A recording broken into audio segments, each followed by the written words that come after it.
From abstract geometry to visual reality. The journey of the spherical blueprint. The derivation sheet serves as the essential conceptual blueprint for this entire project, providing the foundational logic required to transform raw geometric coordinates into meaningful physical properties. It acts as the bridge between theoretical space and practical application, establishing the rules of engagement for how we understand curved surfaces. By anchoring the project in a rigorous step-by-step methodology, this sheet ensures that every subsequent visualization and generalization is grounded in a consistent mathematical reality.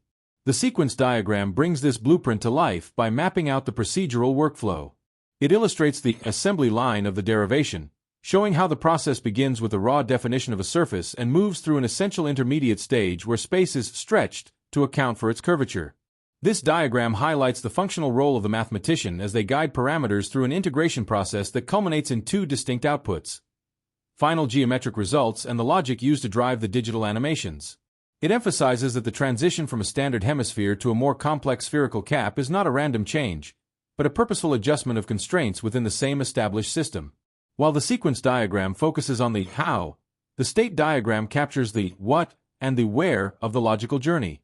It organizes the project into a roadmap that moves from the familiar, the full hemisphere, to the generalized, the spherical cap. Each state in this diagram represents a milestone where theory meets demonstration. This ensures a cohesive transition where every mathematical derivation is immediately followed by a visual confirmation. By explicitly showing the leap from calculating a total volume to visualizing how that volume accumulates layer by layer, or shell by shell, the state diagram reinforces the significance of the derivation sheet as a tool for both discovery and education. Together, these components create a narrative where abstract ideas are systematically refined into precise formulas and then translated into a dynamic, visual experience.